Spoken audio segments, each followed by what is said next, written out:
ದೇಶದಲ್ಲಿ ಸಹಕಾರಿ ಹಾಲು ಉತ್ಪಾದಕ ಡೈರಿಗಳು ರೈತ ಜೀವನವನ್ನು ಪರಿವರ್ತಿಸುತ್ತಿವೆ.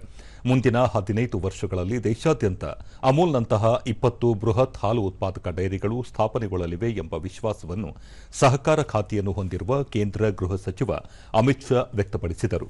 ಹರಿಯಾಣದ ಪಂಚಕುಲದಲ್ಲಿ ಇಂದು ಕೃಷಿಕ ಭಾರತಿ ಸಹಕಾರ ಸಂಸ್ಥೆ ಆಯೋಜಿಸಿದ್ದ ರಾಷ್ಟ್ರೀಯ ಸಹಕಾರಿ ಸಮಾವೇಶದಲ್ಲಿ ಮಾತನಾಡಿದ ಅವರು, ಗುಜರಾತ್ನಲ್ಲಿ ಅಮೂಲ್ ಸಂಸ್ಥೆ ಸ್ಥಾಪನೆಗೊಂಡಾಗ ನಿತ್ಯ ಕೇವಲ 2,000 ಲೀಟರ್ ಹಾಲು ಸಂಗ್ರಹಿಸುತ್ತಿತ್ತು. ಈಗ ಸಾವಿರಾರು ಕೋಟಿ ಲೀಟರ್ ಹಾಲು ಸಂಗ್ರಹಿಸುತ್ತಿದ್ದು, ಹಾಲು ಉತ್ಪಾದಿಸುವ ರೈತರ ಜೀವನವನ್ನೇ ಪರಿವರ್ತಿಸಿದೆ ಎಂದರು.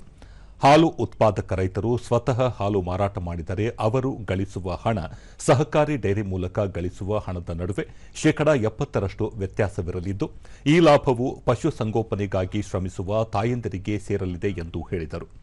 2014ರಲ್ಲಿ ನರೇಂದ್ರ ಮೋದಿ ದೇಶದ ಪ್ರಧಾನಿಯಾಗಿ ಅಧಿಕಾರ ವಹಿಸಿಕೊಂಡಾಗ ಕೃಷಿ ಬಜೆಟ್ 22,000 ಕೋಟಿಗಳಷ್ಟು ಇತ್ತು.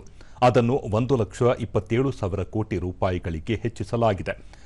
80,000 ಕೋಟಿಗಳಷ್ಟಿದ್ದ ಗ್ರಾಮೀಣಾಭಿವೃದ್ಧಿ ಬಜೆಟ್ ಅನ್ನು ಬಿಜೆಪಿ ಸರ್ಕಾರ 1,87,000 ಕೋಟಿ ರೂಪಾಯಿಗಳಿಗೆ ಹೆಚ್ಚಿಸಿದ್ದು, ಕೃಷಿ ಹಾಗೂ ಗ್ರಾಮೀಣಾಭಿವೃದ್ಧಿಗೆ ಅಗ್ರ ಆದ್ಯತೆ ನೀಡಲಾಗುತ್ತಿದೆ ಎಂದರು.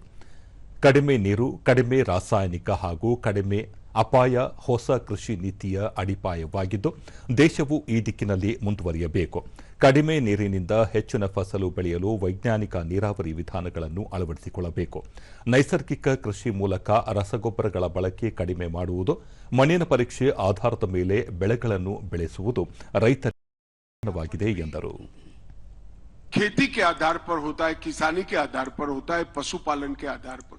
अगर हम कृषि को और पशुपालन को एक स्वतंत्र रूप में आइसोलेशन में व्यवसाय के रूप में देखें तो वो बहुत सारे लोगों को रोजगारी देते.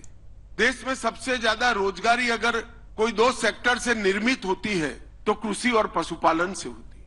मगर कृषि और पशुपालन के साथ कोऑपरेटिव को जोड़ते हैं तो ये 125 करोड़ लोगों को रोजगारी के साथ समृद्ध बनाने का काम भी एक कोऑपरेटिव कर सकता है.